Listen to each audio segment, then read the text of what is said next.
Good afternoon. I'm going to declare the special meeting of Council, open at, sorry, can't quite see the time from here, 4:03. Records of attendance we have a new procedure. We start with the declaration of opening and announcement of visitors. We have one visitor this afternoon, Mr. Larry Graham. And we now include our acknowledgement of country. So I acknowledge the Balladonganga people, the traditional custodians of the land, where we meet today, the Yuid and the Wajik people, who are traditional custodians of respective lands within the wider Shire of Tujay. I pay my respects to the elders, past, present and emerging. The record of attendance today is that we have an apology from Councillor Rayner, Councillor Bell, and I believe Councillor Greenway. The rest of Council is in attendance. I acknowledge the officers here this afternoon and the CEO. Now, there are no disclosures of interest for this? No. So we move to public questions relating to the purpose of the meeting. Are there any public questions that need to be raised? No. And there are no public submissions. Thank you. Mr. Larry Graham, please step forward. Thank you, Madam Shire President. Names, as you've noticed, Larry Graham, a resident ratepayer elector, and I'd like to make a brief statement in relation to the item for the special meeting.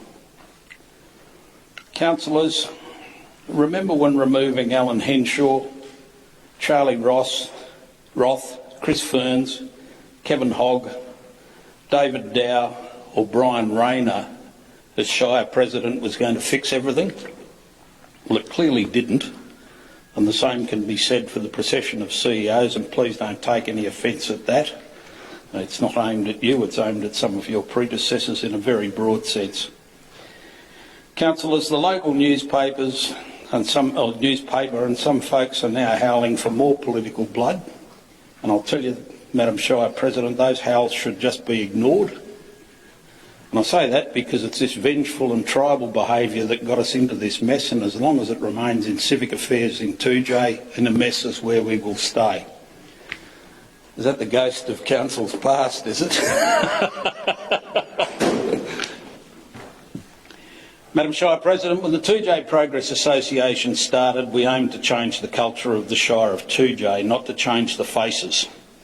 And that's because if they're doing the job properly, it's not important who's Shire President or Councillor or CEO. Now, we failed in that, but still no councillors should resign, and any councillors who are under pressure will find their vindication will come from learning from the past and driving systemic change. If they don't do that, of course, you'll all be voted out of office, and that's how it should be in a democracy.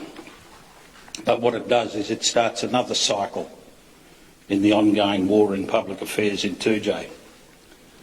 Now, Madam Shire President, I'm often told that I don't understand what's happening inside council, and that's true, because it's not important. My attention has always been on what you do, not what you say as a council.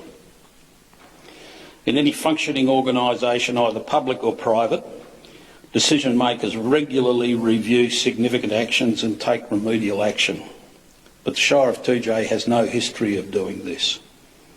There's been a revolving door of councillors, presidents, CEOs and staff in the Shire, but the staff is still where it's been heading. The council is still where its Shire is still where it's been heading for a decade.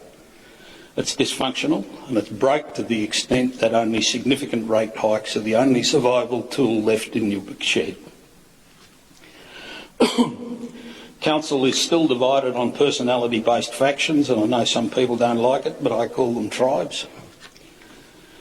Council does not understand that it is the body charged with running the Shire, and neither do the staff.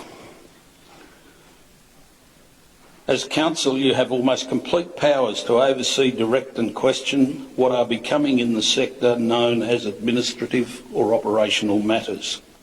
But as a council, you don't do it. The issues raised in this inquiry all stem from a culture of sidestepping and shortcutting laws, procedures, policies and ethical standards. And this council needs to drive change.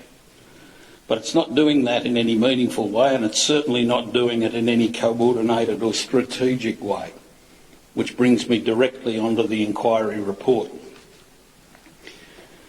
That a government department could produce such incomprehensible garbage in an official report is an absolute disgrace. Excuse me, I'll just let you know you've got 2 minutes left. Okay. Unlike any other inquiry in Western Australia, that officers needed to come to 2J to explain it is yet another indictment on the report.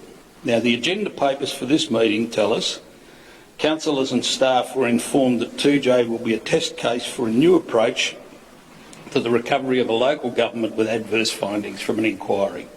That is not true. If it were true, such a recommendation would have been included in the recommendations and finding of the inquiry. Detail on how this wonderful new approach is going to work would have been in the report, but it isn't. Now, the department may have plans for a new process using our shire as a test case, but that's not what the report says. And it's not what's recommended, and it's a political red herring, to put it bluntly. As a council, you should be angry about the incompetence in this report. Wrongly described in the agenda papers as discrepancies, the many fundamental errors of fact and substance in the report make it meaningless. The findings don't reflect the text, and the recommendations don't reflect the findings. Simply put, councillors, this report is incoherent and substandard, and even if you wanted to, you couldn't act on it. It doesn't even provide enough of a factual basis for you to workshop it, so you should reject it. I'm sure you'll be warned of the dire consequences if you reject it, but those warnings are largely nonsense, because both the Supreme Court and the Act limit what any government or minister can do. The minister can only order the recommendations be implemented, and that can only happen if you don't respond in the required time.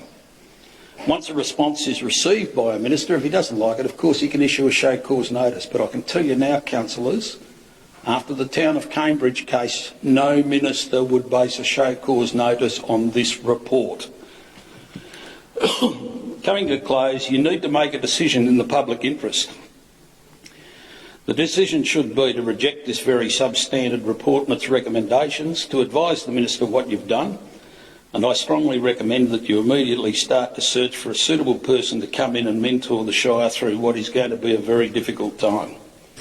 Mr Graham, look, I've let you run a minute over. Thank you. Would you like to just wind that up? I had. I was just about to say that completes my submission. Thank you very much, Thank you Madam very Shire much. President. You're welcome.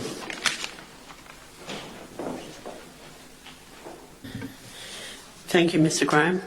We don't have anybody else in the gallery to provide a submission, so I propose to move to the purpose of the meeting and the Shire Officer's report.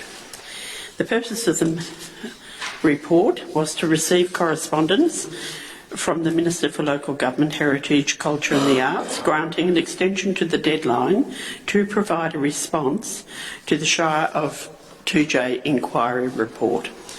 The recommendation is on page 4. Are there any questions or clarifications?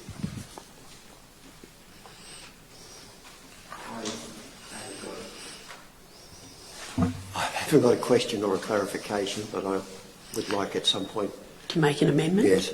All right. Would you like to foreshadow an amendment? Yes. Okay. Can I have a mover, please, for the motion that's before us? Thank you, Councillor. Councillor Hart has moved it. Is there a seconder for the motion? Thank you, Councillor McEwen. Councillor McEwen. Councillor Hart, would you like to speak to the motion? he says, flying by the seat of his pants. I think we find ourselves in a position where we need to think of what's best for the Shire. And I see that I judge that the officer's recommendation provides council with a mechanism to do that. Councillor McEwen, would you like to speak to the officer's recommendation? Yes, with an amendment. Please proceed. Okay. What we're obliged to do within the 35-day period, which has been extended now to a longer period, is provide the Minister with written advice setting out the things that we propose to do to give effect to the recommendations of the authorised person. We're not required to make a response to the Shire of Toujay inquiry report. So, my proposed amendment is that in point number 2 up there, to delete response to the Shire of Toujay inquiry report and replace that with written advice setting out the things that we have done or propose to do, or council has done or proposes to do, to give effect to the recommendations of the authorised person, comma, on or before the 30th of November 2020. And that little change I've made is directly from the Act. Does that amendment meet your requirements? Could you just reread that and check that's what you want to say? So it now says, following a workshop, requests the Chief Executive Officer to convene a special council meeting to endorse council's advice, written advice setting out the things that council has done. Yeah, or proposes to do, to give effect to the recommendations of the authorised person. Yeah, I think that's what I meant to say. Is it? Yeah, on or before the 30th of November. Yeah, so. Yeah, just the on or before the 30th of November. Yeah, at the end of it. Is there a seconder for Councillor McEwen's amendment? Councillor Ruthen? Councillor McEwen, do you want to speak to? I just think that's what we've been asked to do. That's what we should do. Oops. Councillor Ruthen, do you wish to speak to the amendment? No, thank you. Right. Are there any objections or questions to the Councillor Hart? Advice setting out the things that council has done or proposes to do might be better phrased as setting out the things that council has done and proposes to do.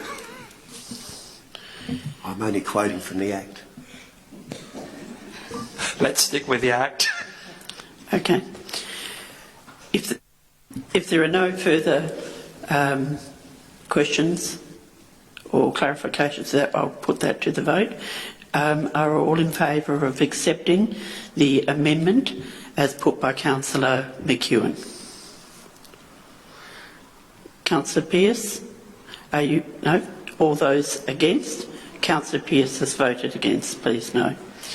Right, this now makes part of the substantive motion, so the substantive motion now includes point 1 and the amended point 2. So we come back to, are there any further questions or clarifications? No. Then we will put the vote to the vote of the substantive motion. All in favour of the substantive motion as it's carried. Point of order. Sorry? You haven't asked if anybody wants to speak against it. You're quite correct. Does anybody wish to speak against?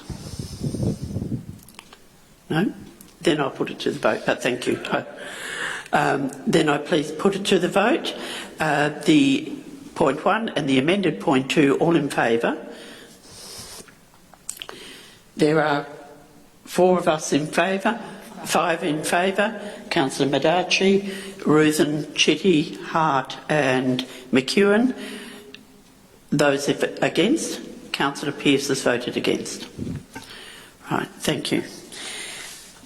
That has, in effect, conducted the business of the meeting, so I'll declare the meeting closed at 4:18. Thank you.